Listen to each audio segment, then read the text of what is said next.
Ito ang kahoy.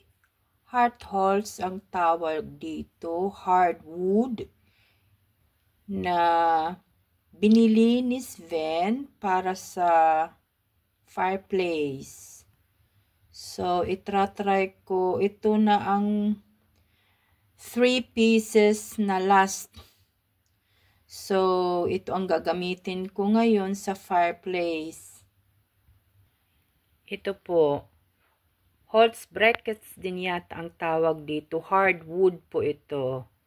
So, gagamitin ko today.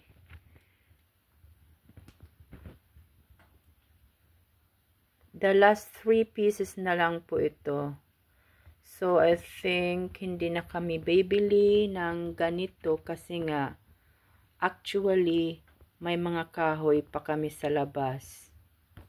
Pero for experience, okay din na bumili si Sven ng ganitong kahoy kasi first time namin bumili ng ganito. So, nalaman namin kung gaano kabilis magkaroon ng fire ang wood na ito, ang hardwood na ito. So, ngayon, ilalagay ko siya sa chimney, sa fireplace. Mainit pa ang loob ng fireplace, pero itratry ko ito ilagay sa loob for video purposes. Baka makalimutan ko next time. Naubos na pala, hindi ko nagawa ng video. So, it's the first time na bumili si Sven ng Holz brackets na ito, hardwood. So, I think it was 10 kilos ganito. 10 kilos siya sa isang pack, plastic pack. Tapos, 10 kilos, I think, is 5 years. So, yan. Ito na lang ang 3 pieces. Yung dalawa nandoon pa sa ano. Ito na lang ang last 3 pieces. So, gagamitin ko for video purposes for my YouTube. So, ito ang hardwood na nabibili sa mga shops, even sa supermarket may mga ganito din. Minsan may binibenta sila, pero other form. So, 10 kilos is 5 years. Ganito, 10 kilos is 5 years. Ang ganitong hardwood. So, yan. Yan, Holz brackets din ang tawag dito, hardwood. So, ilalagay ko na siya sa loob. So, yan. Madali siyang mag-init or dumikit ang apoy pag okay ang baga sa loob ng fireplace. Yan. So, yan.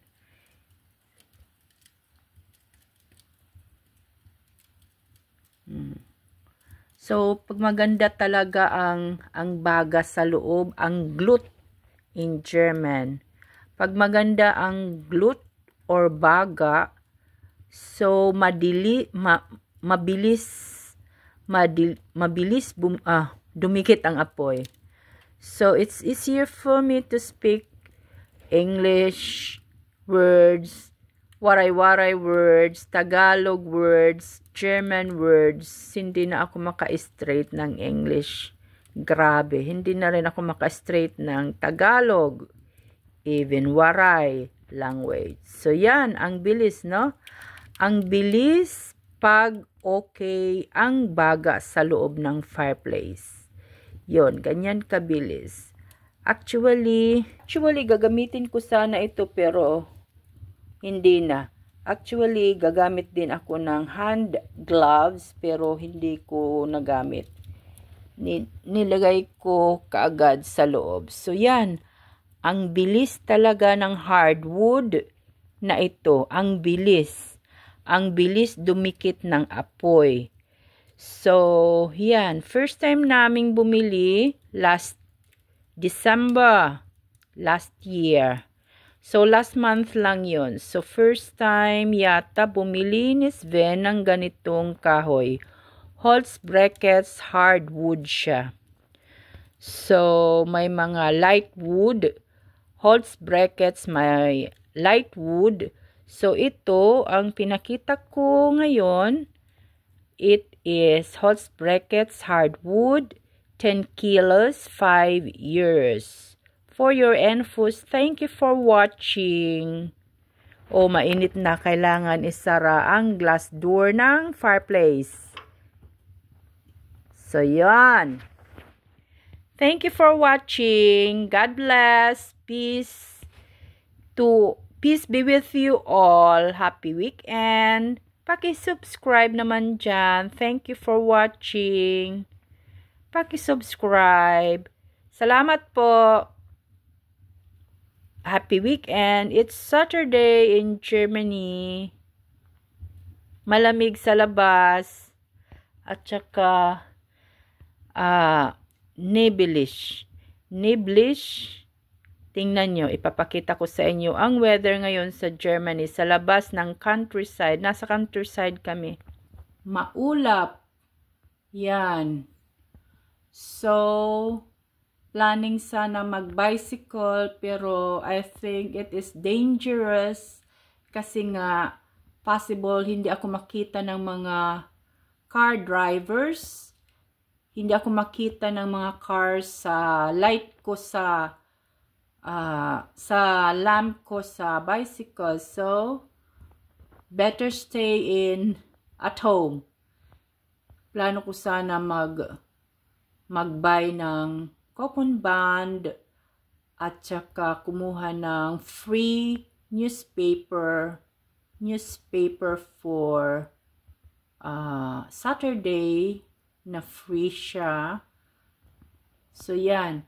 Yan ang weather. Hindi mo makikita talaga pag ang mga car drivers, baka hindi nila ako makita. Possible ang accident ngayon dahil ang mga roads ngayon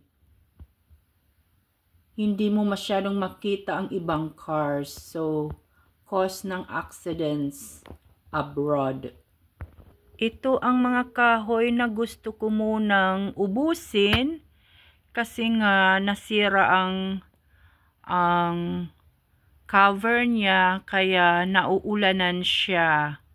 So, medyo iba na ang kulay ng kahoy. So, sayang naman kung hindi magamit. Ito ang mga kahoy na gusto ko dapat muna magamit para sa fireplace. Kasi sayang naman din kung inaanay lang. So, ito ang mga kahoy na nasa labas. Nilalagay ko sa winter garden. Yeah. Ang winter garden is malamig din ngayon. Pero, dito ko ini-stack ang ibang kahoy kasi pag madilim na, hindi na ako masyadong lalabas. Dito lang sa winter garden, yun, naka-stack ang mga kahoy sa winter garden. Ini-stack ko muna dito kasi nga, yun, yung iba may mga worms, yung iba merong 1,000 feet. Tatatakot ako baka ako kagatin.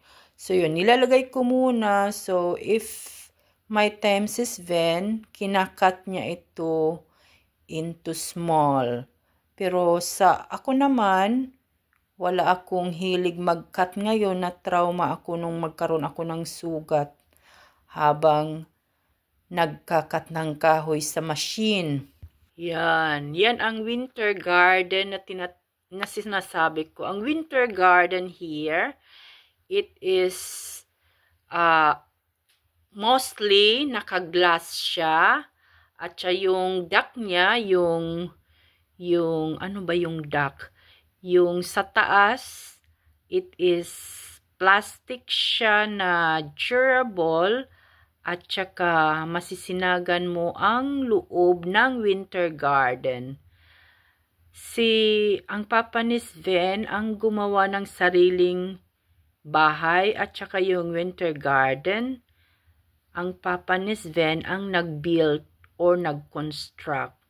So, wala na siya ngayon. Sayang, hindi maraming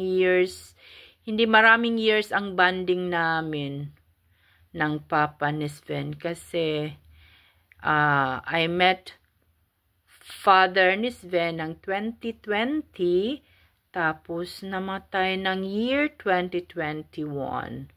So, siya talaga ang mostly gumawa ng bahay na ito ni Sven ngayon.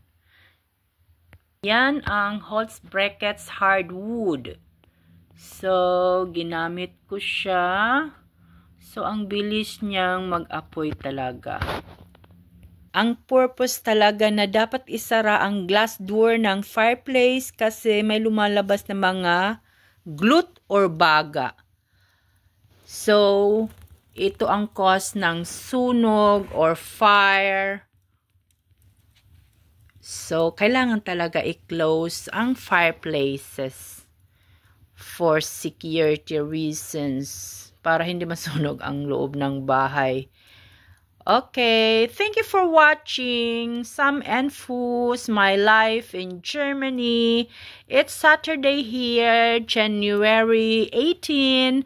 Pasensya na po sa English ko po at sa Tagalog at sa Waray at sa German kasi medyo halo-halo na po yung salita ko at saka automatic po. Minsan ang hirap ng mag-English lalong nag-worse